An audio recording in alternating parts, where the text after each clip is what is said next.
Obviously, as she's trying to generate this forward rotation and transfer it with the cartwheel and then transition it to a twist, that whole sequence of events is actually not that difficult to teach to juniors.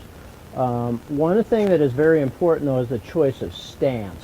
So this brings up another hot button topic, I guess you would say, in the tennis world, really.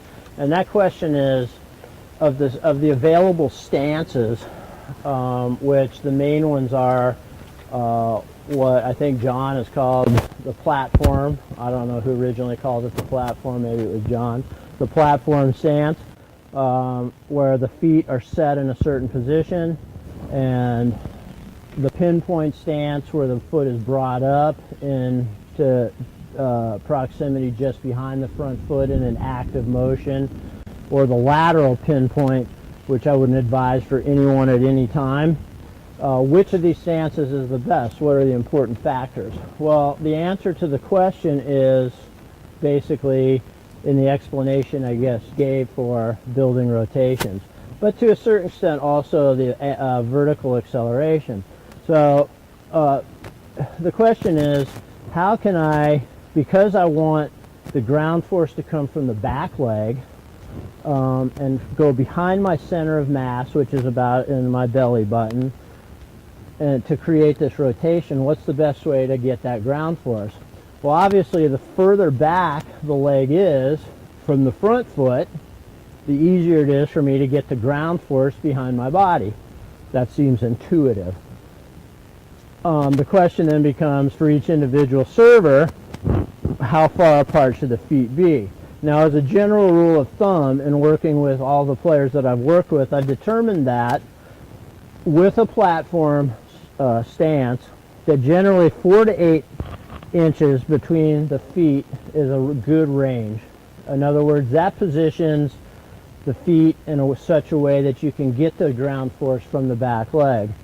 The back foot I always try to have fairly parallel to the baseline, and the front foot aligned at a comfortable angle towards the net post or whatever. It can be a little more closed, a little more open. That's sort of an individual thing just based on the hip joint of an individual.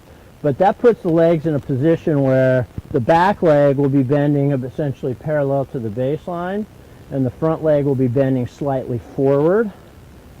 That produces the optimal ground forces to generate the forward rotation for this rotational approach that I just discussed.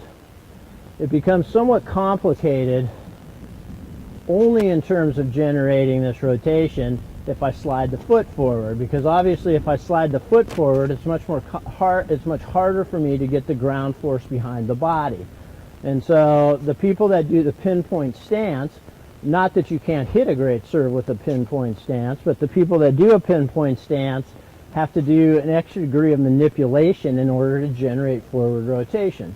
And in general, the pinpoint stance is not very conducive to generating forward angular momentum or rotation. It's just not as effective at doing it. Just today, we converted Tati away from the pinpoint to a platform stance, which is a lot of times hard to do for younger players because they get a certain feeling that they're moving forward, or there's some flow or movement to the thing from the pinpoint stance. But the reality is, in all of the years that I kind of looked at this, there's really no advantage to doing a pinpoint stance. The mechanical advantage is in a platform stance.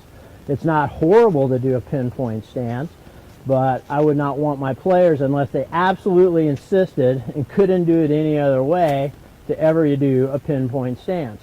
The platform stance is superior in generating the rotations that we need to do it, and it does so in a way that's much simpler from a timing perspective.